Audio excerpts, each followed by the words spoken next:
Welcome back to Inside City Hall. New York Congresswoman Elise Stefanik has quickly climbed the ranks of the Republican Party in Washington, going from a little-known freshman to a top position in the GOP's leadership. That has fueled speculation about her political future. There's even talk about her possibly becoming Speaker of the House or Vice President one day.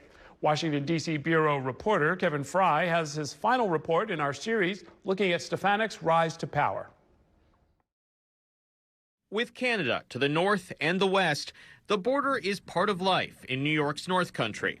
Brandon Budlong is the leader of the local Border Patrol union here. Issues on the southern border directly affect the issues on the northern border. In Washington, this region's Congresswoman Elise Stefanik has, like other Republicans, made border security a focus. She's earned the endorsement of the National Border Patrol Council, and Budlong says, unlike some other members of Congress, Stefanik is easily accessible, only a phone call away. Knowing she is the third-ranking Republican in House leadership makes that accessibility all the more significant. We are such a rural area. To have that kind of ear in D.C. at that high of a level, that's just unheard of for anybody in upstate New York. Hi, that's right. Stefanik is currently on a glide path to re-election this fall in her solidly Republican district. But then, what comes next? Stefanik's national profile has skyrocketed in the last 3 years. Her staunch defense of President Donald Trump during his first impeachment put her in the spotlight and helped her to win an internal election as House Republican Conference Chair. She's obviously a rising star. This is the kind of behavior that's rewarded in today's Republican Party.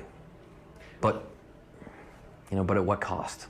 Stefanik has embraced the role of happy partisan warrior, offering sharp attacks of Democrats at her regular press conferences. This is what happens when one-party Democrat rule fails America. She's also become a familiar face on Fox News and other national conservative media outlets. That does not go overlooked back home. We're not used to turning on the news and seeing our member of Congress on there. So I think people are proud of that. If Republicans win control of the House in November, there's plenty of speculation as to what Stefanik will do. Could she try to run for Majority Whip, the number 3 leadership post, tasked with getting members to vote along with the party? Or perhaps look to chair a committee? So far, she says she's backing Minority Leader Kevin McCarthy of California for House Speaker.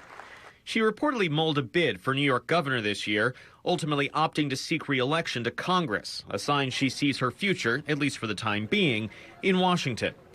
But on the question of what that future may look like, she's holding the cards close. I'm going to make that decision after we earn the right to be in the majority. I don't measure the drapes. For now, she's throwing her weight around, both in-state and nationally, with mixed success. In New York, she made waves this year by endorsing Carl Palladino, known for his inflammatory comments, over the state's Republican leader Nick Langworthy in a congressional primary in western New York. Palladino lost, a self-inflicted wound for Stefanik. She's had far better success in Washington, working to grow her own influence by getting more GOP women elected to Congress, an area where Republicans lag dramatically behind Democrats. We have so many Republican women, it's hard to fit us in one press conference. In 2018, she founded a political action committee called Elevate PAC, endorsing and raising money for Republican women. So far this cycle, Stefanik has backed 48 candidates. These women amounting to an army of allies in debt to Stefanik if they win. It has been one of the most fulfilling parts of my job in Washington, making that a goal, leading that effort, really sort of challenging the status quo, and then being able to serve with these amazing women. Trump has labeled her a rising star and has headlined multiple fundraisers for her in the past year. After backing her for GOP conference chair, could he intervene again in a future leadership race? In May, CNN reported that she's being talked about in Trump's orbit as a possible vice president if he runs for the White House again. Supporters back in the district, like Franklin County farmer Jack Tierney, embrace the prospect. I could see a Trump-Stefanik ticket. That wouldn't bother me at all. I think that would be good. Stefanik is coy when asked about the possibility. If President Trump comes calling in 2024, would you consider being his VP? I would be honored to serve in the Trump administration. I strongly support President Trump running. I think he will run. I will excitedly be a very strong supporter of his.